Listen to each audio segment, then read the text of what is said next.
не успел услышать. В России изобретен робот для наказания детей. Маленьких хулиганов, расшалившихся на выставке роботехники, приведет в чувство робот по имени Атата, который мягкой, но уверенной рукой выбьет из юных шалунов все глупости.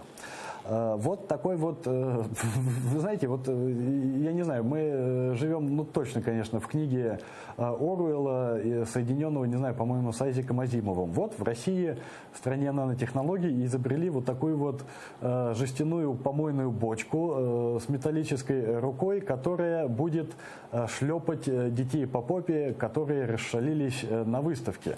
Я в принципе не могу представить, и все мамашки вон там фотографируются, все это вроде как в шутку, но я в принципе не могу представить. Вот вы говорите, Джеффри Монсона им дали в депутаты. Да что Джеффри Монсон? Они вот согласны с тем, чтобы их детей избивали железные бочки, да, при том, что это нарушает первый закон роботехники, что робот не может причинить вреда человеку.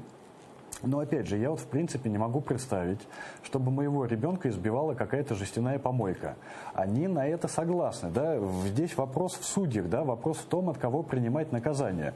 Вот я когда готовился к аресту, сейчас отойду, наверное, все-таки чуть в сторону и ударюсь в лирику. Я когда ждал там в России ареста последние несколько лет, я для себя заранее решил, что я никакого суда над собой признавать не буду, потому что это не суд и это не судьи, а это ты там не подсудимый, а ты военнопленный. Тебя просто берут в заложники, да? Ровно этой же стратегии придерживаются, между прочим, украинские заложники, да? Они не признают этого суда над собой. Сенцов не признает этого суда над собой, Балах не признает этого суда над собой, Клых не признает этого суда над собой.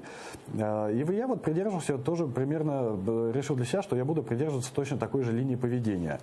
И я не могу представить, чтобы я вообще, в принципе, не могу представить, как можно бить ребенка, да? Но делегировать вот это вот наказание, обучение жестяной помойной бочки я не могу представить в принципе. А им ничего, нормально, жестянка лупит детей, да нормально, чего смешно, в шутку. Монсон, не говорящий по-русски у них депутатом, да, отлично, нормально. Да,